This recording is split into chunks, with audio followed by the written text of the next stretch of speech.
Hello and welcome to Secrets Mystery Manor. I'm your host, Psychic Zelda Kelly.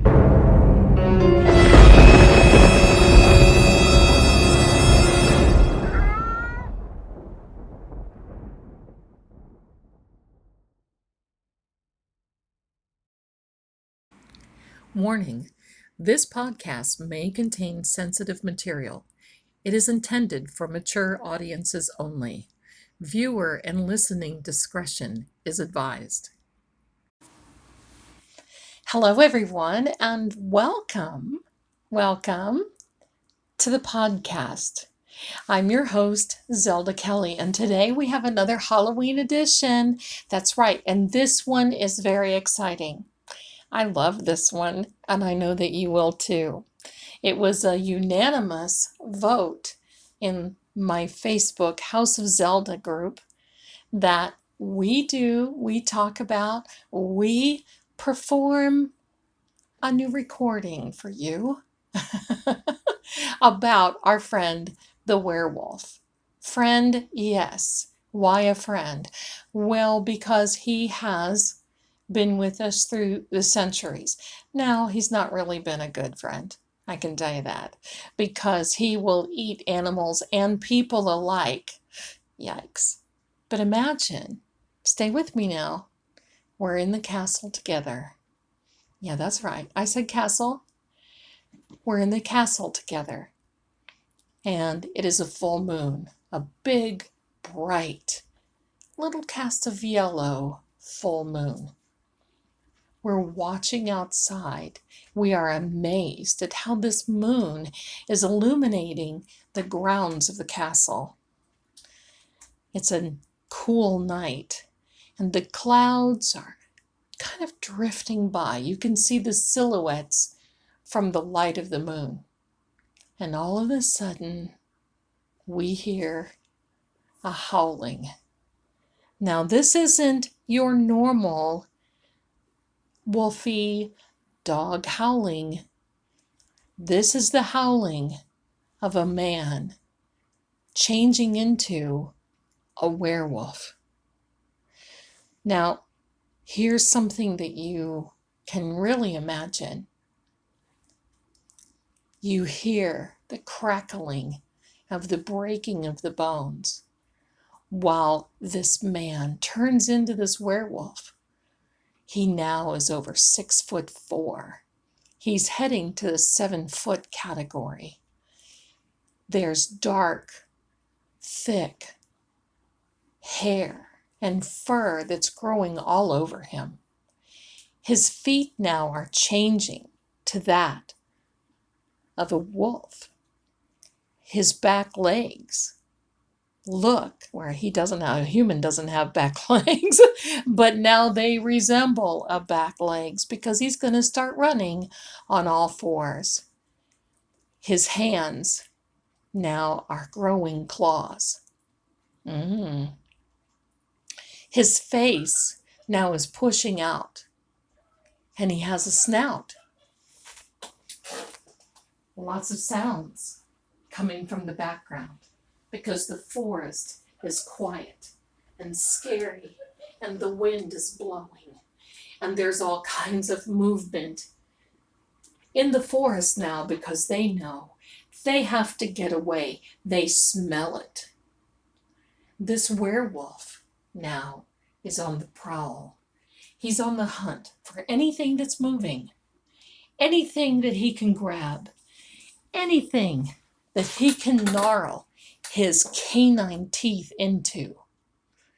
He'll grab the first animal and shake it until it's dead and consume it with just minutes. And he continues to do the same throughout the night. Stay out of his way, ladies and gentlemen, because the werewolf will come to you and he will have no regret or no remorse at that particular time of attacking a human being. Now, the next morning, the man will not remember.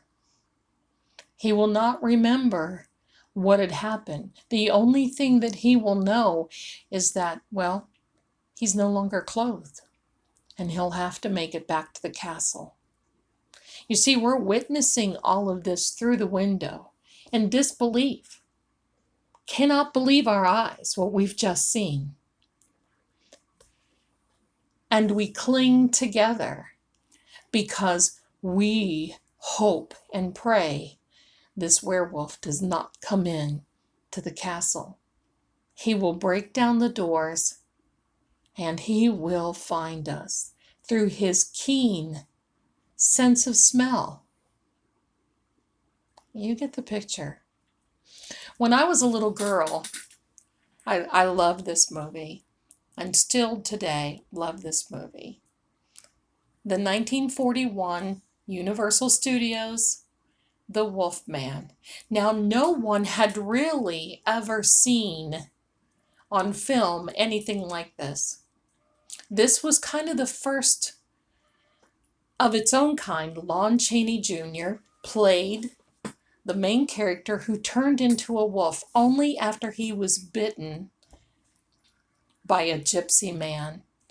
And they actually, he and a couple of young lady friends went to see this gypsy psychic. Yes, yes, I know. And went to see her. She did a reading for them, but she looked at him and thought, oh no, he's the next one on the list. Check him off. Goodbye.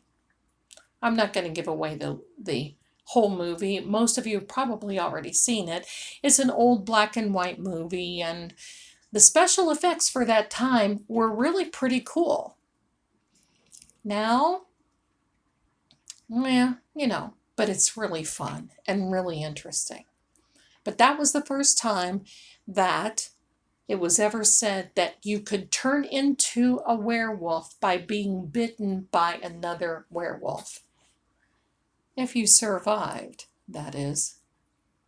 So this man survived, and of course the only thing in this movie that could take him out would be a silver bullet and or a silver stake that you could bludgeon him with.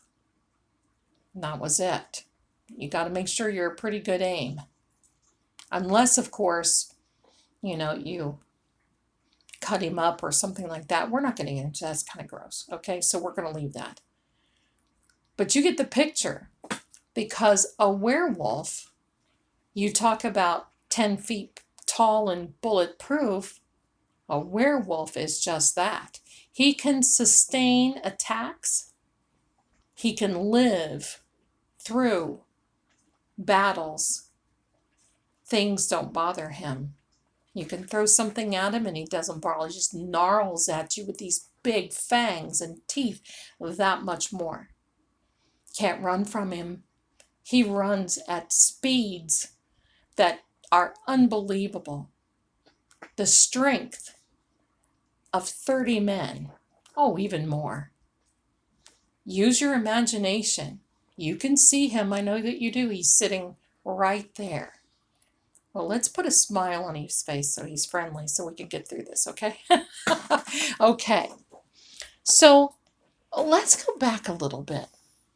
And for the sake of time, I want to talk about, where does a werewolf come from? Well, of course, there are a lot of mythological type creatures that can turn into humans or seem like a human. But the werewolf is the only creature that does not keep a human shape, like a monster, I'm going to say. Well, you've got a zombie, you've got a mummy, well, there's even the Invisible Man, there's a vampire, and then there's a werewolf. Even a ghost can resemble that of a human being. But now you have a werewolf, and he is, well, for all intents and purposes, shape-shifting into this I was going to say dogmatic, no pun intended, this I'm going to say wonderful beast, magnificent. You know, the definition of the werewolf is definitely common knowledge. We all know that. We know that a wolfman, a werewolf, and the werewolf, that comes from the German language. It's Werwolf. It's Werwolf in German. But I got to tell you, these werewolf stories come from all around the world. Now I have a question, let's question this for a minute, okay? Let's question. Of course, back then, in the 16th century, 14th, 15th century, in Europe, of course, we didn't have internet, or we didn't have any type of, except any written, no phones, except for people would write these things down. And this spread worldwide. Amazing. So it really depends on the variety of werewolf that you're interested in. So in Russia, werewolves, okay? Yeah, they have werewolves in Russia. That they're saying that any child that was born December 24th or Christmas Eve would become a werewolf. That's a tough one, right? Oh my gosh. Hold out, mother, till the 25th. You didn't make the 23rd. Oh, wow. Okay. So the Russians also believe that you are a man or a woman could be a werewolf, and that you would turn into a werewolf if you offended God, and the werewolf that you had turned into would be your punishment. That's scary. Better look out. If you're in Sweden in the 16th century, werewolves were born as men, but were transformed by drinking a magic cup of beer and saying a special chant. Now, side trip here, I know many who have had that magical cup of beer and had that chant, and they turn into many things, as we know, but who knows? Werewolf, yes. Okay. So, other places in Europe, France, Germany, any man or woman could turn into a werewolf. And sometimes it was said that you could accomplish this if you slept outside on a Wednesday or a Friday. And if the full moon shined directly on the person's face for the whole entire night, the person would be transformed. Yikes. There's other methods, of course, of becoming a werewolf, and some are culture, some are legendary, some are, who knows.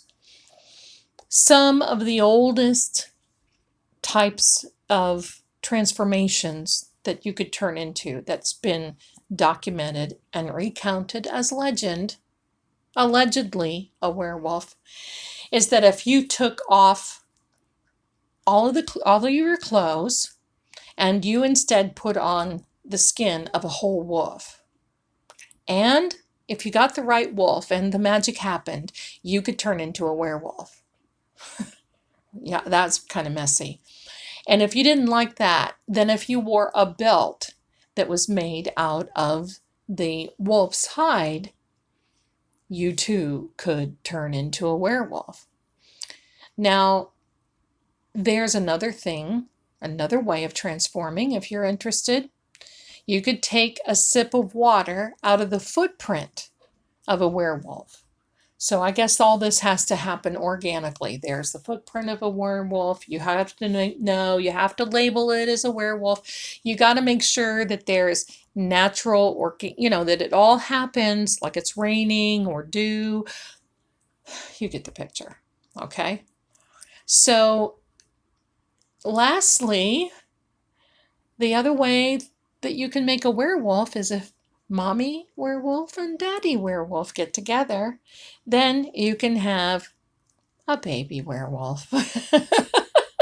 So, that's interesting. So as we have gone through time, Hollywood, pictures, books, the werewolf has probably been one of the most celebrated. I'm going to say monsters. I don't like to call him a monster, but I guess he is, okay? He's been one of the most celebrated of all the monsters. And I think the top three are a werewolf, a vampire, and a mummy, which is kind of like Slash the zombie thing, but you get it. I've always been intrigued by the werewolf. I don't know what it is. I've just always been intrigued by this. And it's very interesting because some of you that know me know that I have an old digital library, and I had to have these books put on a digital format because a lot of them are falling apart, and some were from the 1500s. So I was doing some research for this podcast, and I found in my encyclopedia of occultism rather, and this was copyrighted and printed in 1920, so it is now 101 years old. Wow. So in this book, it talks about werewolves. And it talks about vampires and werewolves. This is one of the most interesting encyclopedias of occultism. And when I say that, I'm not saying that, this is anything devil worship or anything like that. No, no, no. That was a name back then that they had for this. Now it turned from occultism into, I suppose, New Age. That's another subject. But it talks about psychic ability, it even talks about demonology. It talks about a lot of different things. And I was able to find the section on werewolves. Now, the study of werewolves, so let me see if I can say this correctly, is lycanthropy, whatever, lycanthropy. Okay, that's it. A lichen. There you go. You know it by the underworld, right? So, this is interesting. I don't know why I couldn't say that word, but you get it. Okay, get a little laugh. So, now we get to see some kind of older stuff on this, right? So we're going to put this Hollywood aside. I want to put the Hollywood aside. And now, there we go. Okay, so I want to read a little bit. This is from the Encyclopedia of Occultism. And it says, a man temporarily or permanently transformed into a wolf from the Anglo-Saxon ver, which is W-E-R, a man, and the wolf, W-U-L-F, and I said that was Germanic, and that is also from the, yeah, I read that. Okay, it is a phase of lycanthropy. Okay, and in ancient and medieval times was a very frequent occurrence. It was, of course, in Europe, where the wolf was one of the largest carnivorous animals, and with the superstitious gained currency, similar tales in other countries, usually introducing bears, tigers, and so forth. They had the bears and tigers in the country of India. I gotta tell you, in Armenia, they really believed that if you were the seventh son born, that you were automatically born a werewolf. And a lot of these families would not allow the seventh son to live. I mean, that's very sad and very unfortunate that this really was taken so seriously. I guess so back then. Because even if a wolf would attack sheep or something like that, or even a human, like the wolf an animal, they would think that it would be a werewolf. So in 1920 in Armenia, the president declared that there were no more werewolves in that country. Now, isn't that interesting? No more werewolves. And so now, you would think, I got to say this, in 1920, that's not very long ago. That kind of gets to you a little bit, doesn't it? All right. So now we have all types of different werewolves now, okay?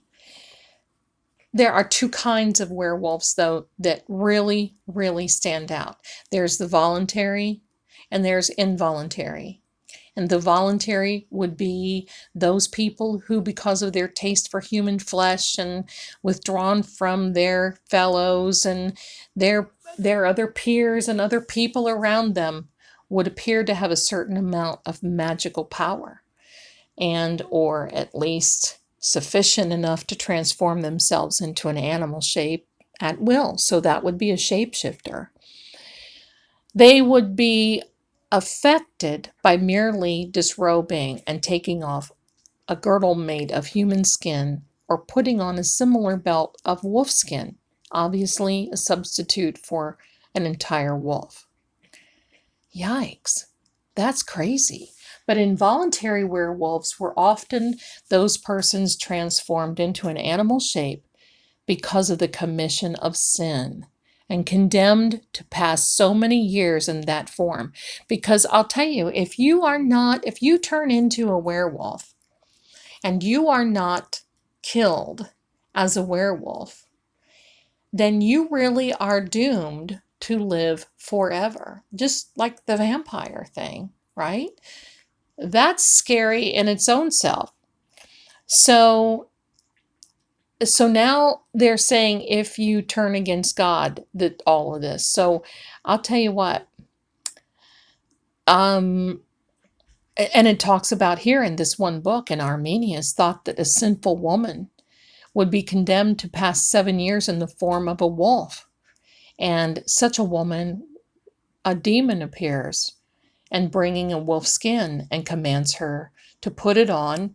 And the moment that she does, she becomes a wolf. And with all her nature of a wild beast, devouring her own children and those of strangers wandering forth through the night. And my goodness, that's horrible. But, here's the funny thing. There's a really romantic side of this werewolf story, because in France, especially in France, werewolves, werewolves, okay, we can do this. Werewolves were one of the most remarkable instances of love stories. Well, the French do it the best, right? Well, what can we say? What can we say? But right now, we're going to do what we do best, and we're going to break for this very special commercial message. We'll be right back. Stay tuned. Hello, everyone. This is your friend Zelda Kelly at extension 11 at psychicsecrets.com. Are you tired of sniffing around every corner for answers? Does it just seem like a daily task that you're barking up the wrong tree constantly? Well, come on over to psychicsecrets.com. That's psychicsecrets.com. There, you can get a reading that you can really sink your canines into. Are you tired of howling at the moon or barking in the wind? Well, weep no more, because you've come to the right place. You can book online with an advisor, you can chat with an advisor, and you can also have a video call with an advisor. How exciting! So come on over there, say hello, stop by, read our blog, listen to our previous podcasts. We'll be glad to talk with you, help you, And I know that you'll be so glad that you did. So stop baying at the moon, okay? Come on over, and we'll talk to you very soon. Bye for now. Hello, and we're back. Thank you so much for allowing us to pause for that very important break. Okay, I missed you. All right, let's continue our talk on the werewolf. Now, our buddy the werewolf also accompanied the witch trials.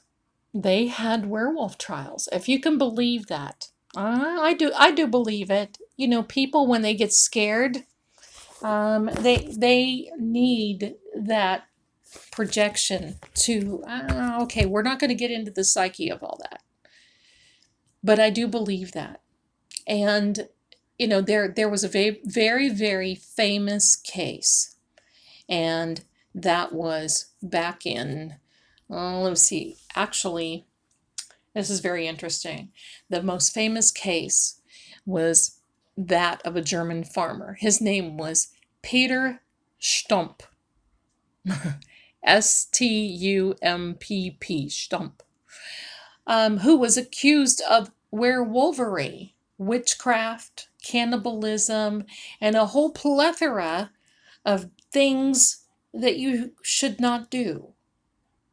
Evil.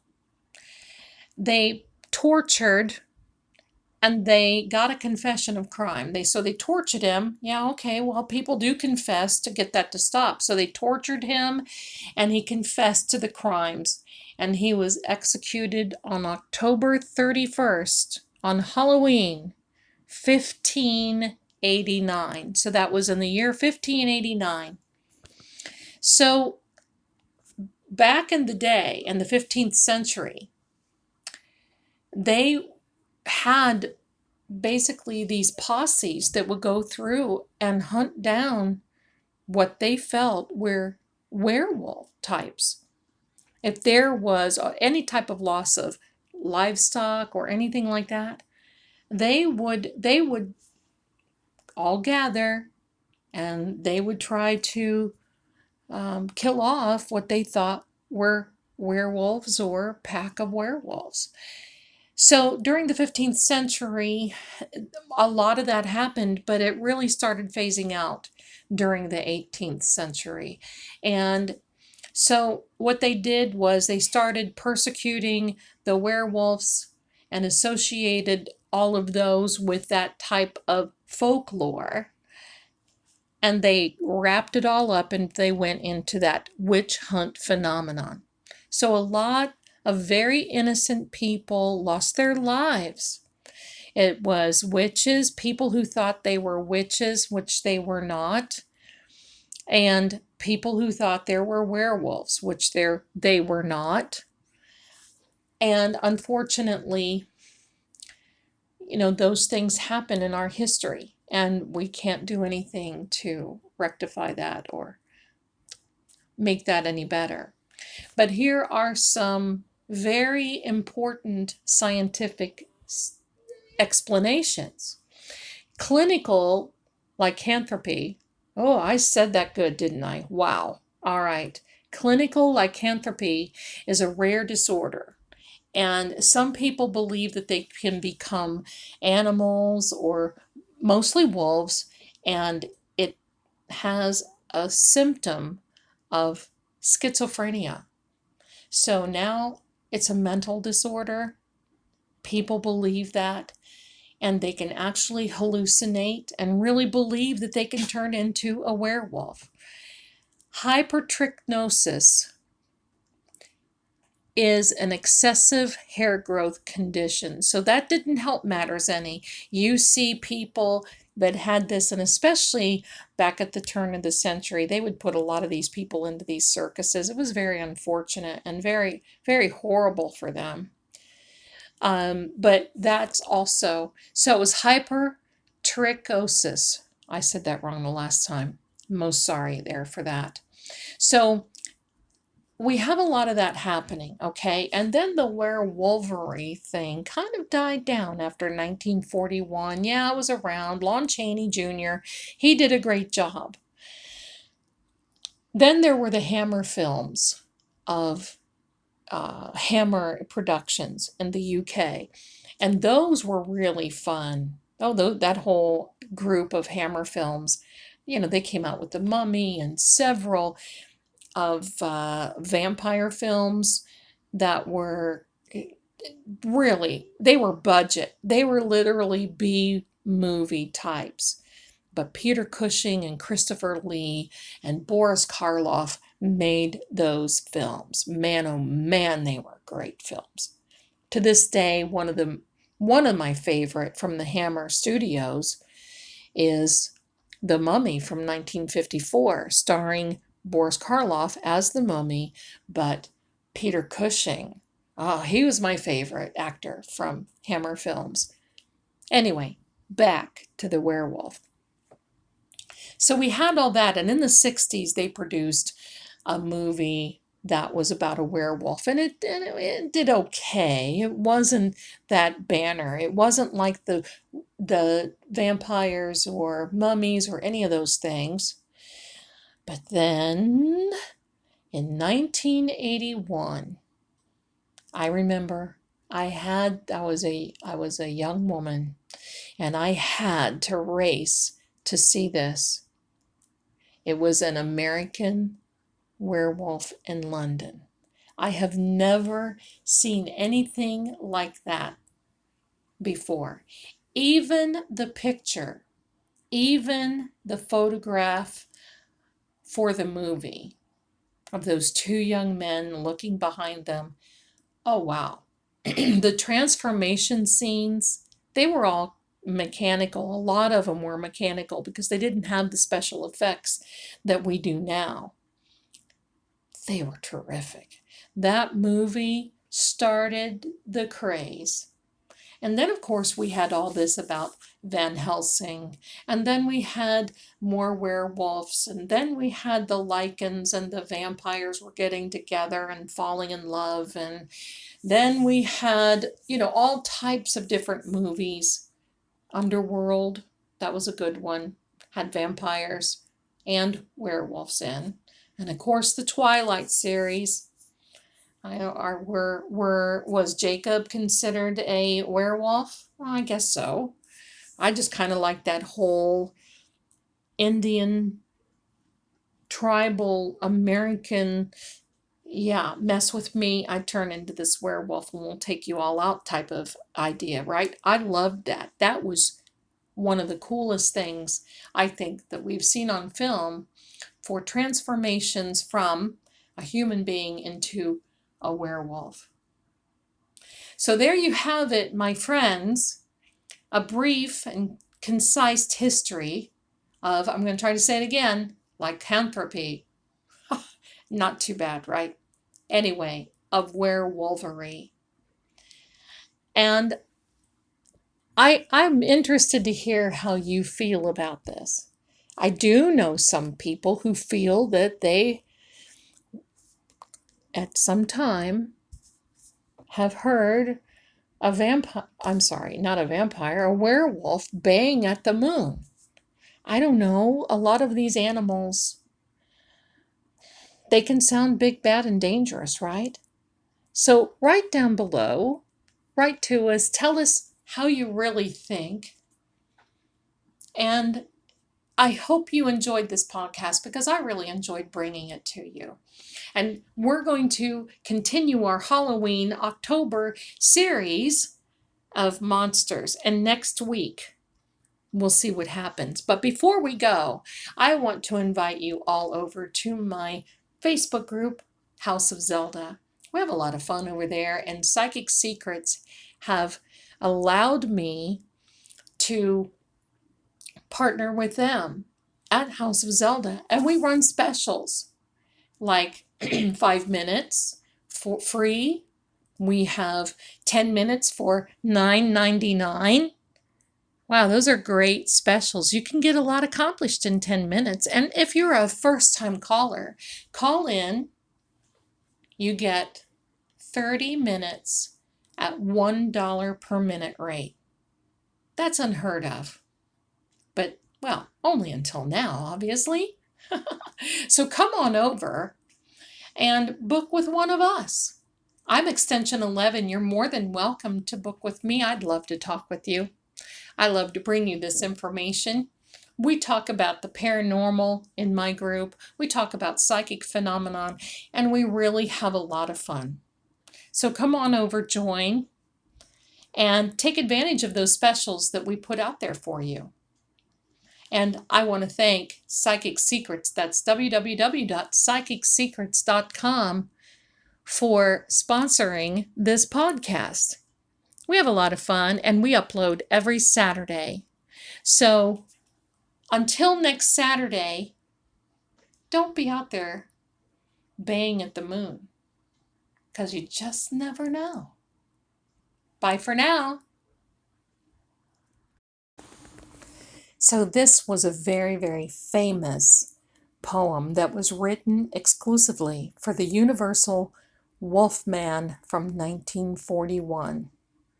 It is said that wolfsbane is an herb that can actually cure you from becoming a werewolf. It can protect you with as an amulet or as a talisman. I think this is very interesting. But I love this. This is my favorite part of the movie. Thanks again.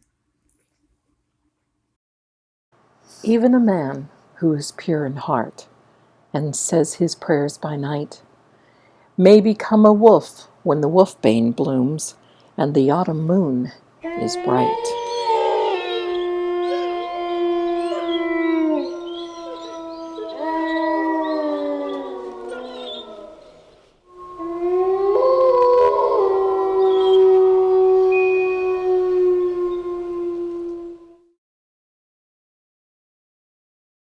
Until next time, thanks so much for listening.